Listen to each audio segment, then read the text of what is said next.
TikTok Shop in 2026. The business model no one explains clearly. Everyone thinks TikTok Shop is easy money. Scroll a few videos, pick a product, post content, and orders will come.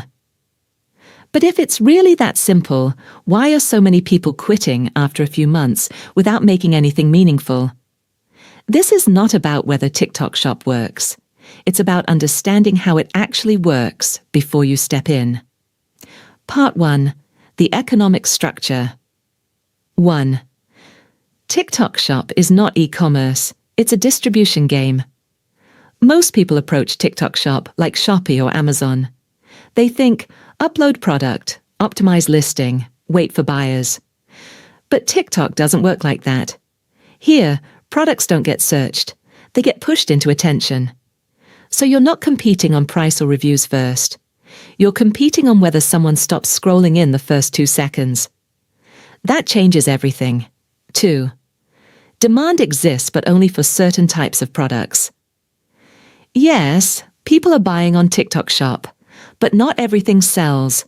What works consistently are products that solve a visible problem, can be demonstrated quickly, are cheap enough for impulse decisions. For example, cleaning tools, beauty items, small lifestyle hacks. What doesn't work well? Complicated products, expensive items, anything that needs explanation or trust building. So the question is not, is there demand? The question is, does your product fit the way people consume content? 3. The real entry barrier is not money, it's consistency. A lot of people say TikTok Shop is easy to start. That's true, but staying long enough to see results is where most fail. Because the real requirement is posting dozens of videos, not just a few. Testing different angles constantly. Getting comfortable with low views at the beginning. Most people don't fail because the model is broken. They fail because they stop too early. 4.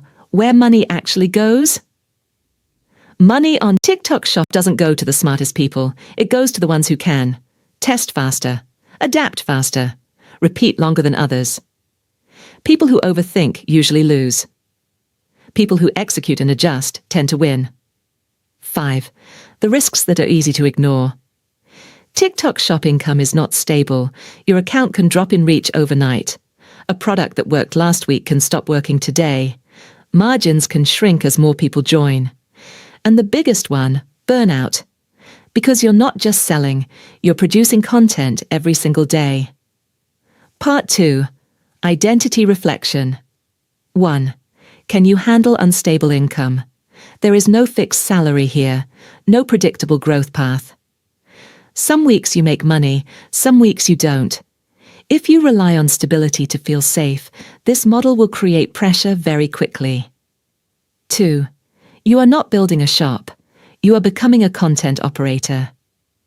This is where many people misunderstand the game. They think they are doing e-commerce, but in reality, they are doing content production. Your real job is filming, editing, testing hooks, observing audience behavior over and over again. If you don't enjoy this process, it becomes very hard to sustain. 3. You need to choose your role clearly. There are 3 main ways to play this game. Affiliate, low risk, low control. Seller, higher margin, higher complexity.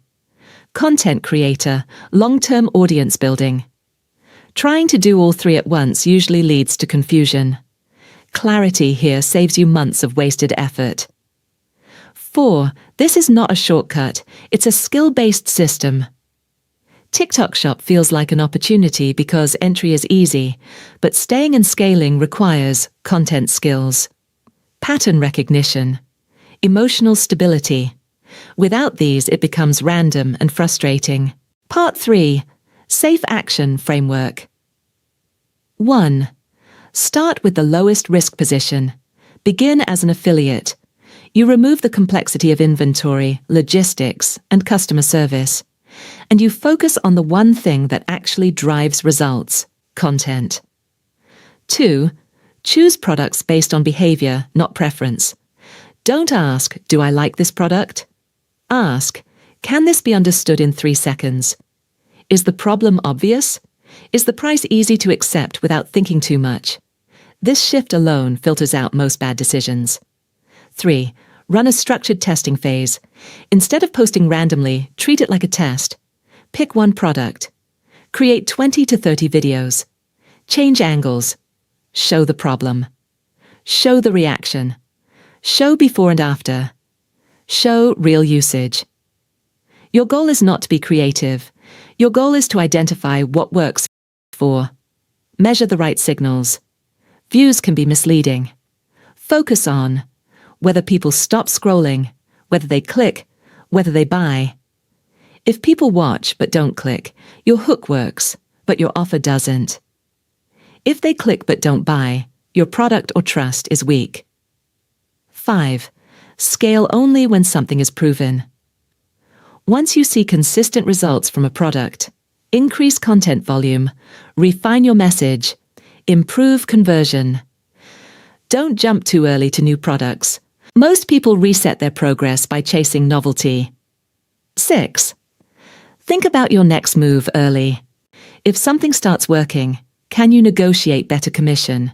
Can you build your own supply? Can you turn this into a long-term asset? If nothing works after serious testing, step back. Reevaluate your approach or exit early instead of forcing it. In conclusion, TikTok Shop in 2026 is still an opportunity, but it's no longer a simple one. It rewards people who can stay consistent, think clearly, and adapt fast. And it quietly filters out those who expect quick results without building real skills. So before you jump in, don't just ask if it works. Ask whether you're ready to play this kind of game.